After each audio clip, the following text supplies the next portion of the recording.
આજે આપણે મઠ બનાવવાના છે। મઠને મેં રાતે પલાળી દીધા હતા અને હવે ધોઈ નાખ્યા છે।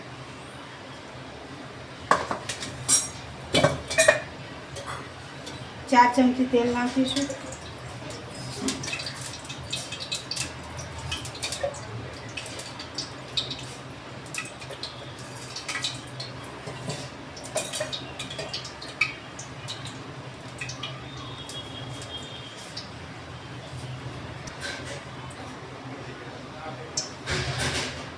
હવે આપણું તેલ ગરમ થઈ ગયું છે।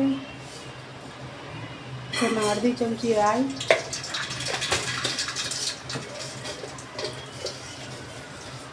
અડધી ચમચી જીરું,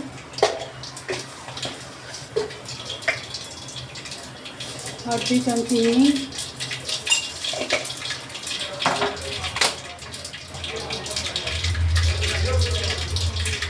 લીમડો,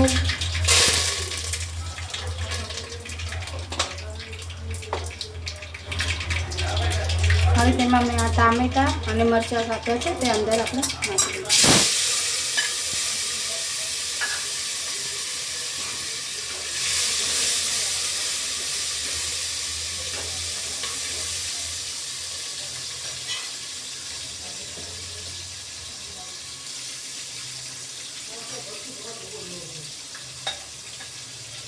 હવે અડધી ચમચી હળદર નાખી દઈશું। તેમાં મઠ ઉમેરી દઈશું। થોડી વાર માટે તેને આપણે અંદર થવા દઈશું।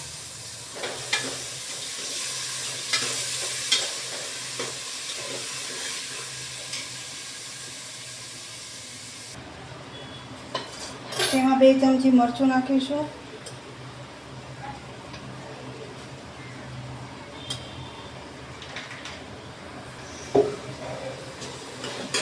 હવે થોડું પાણી નાખીને આપણે 1 ચમચી પાણી નાખીને હલાવી લઈશું, જેથી આપણું મરચું બળી ન જાય।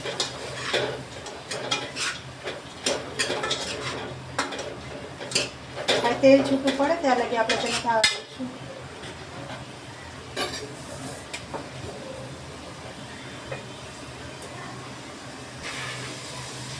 હવે આપણે કલર આવી ગયો છે એટલે તેમાં અડધો ગ્લાસ પાણી ઉમેરી દઈશું।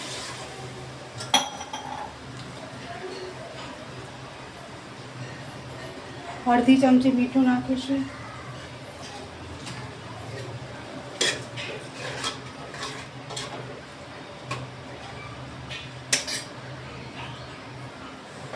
હવે ઢાંકણ બંધ કરીને આપણે તેને 3 સીટી થવા દઈશું।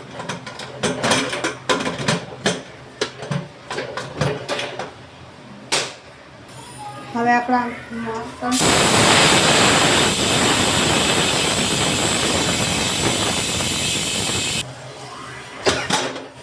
મરચી તૈયાર,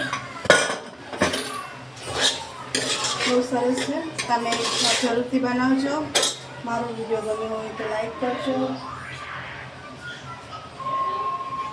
સબસ્ક્રાઈબ કરજો। મારી ચેનલનું નામ છે ચટપટી વાનગી। હવે તેમાં આપણે થોડું કોથમીર નાખી દઈશું।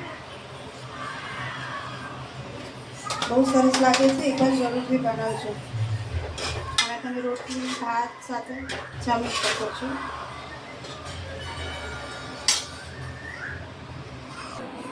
આપણા મઠ છે તૈયાર, બહુ સરસ બને છે। તમે એકવાર જરૂરથી બનાવજો। અને તમે લીંબુ નીચોવશો, અંદર લીંબુ નાખીને ખાશો તો બહુ સરસ લાગશે।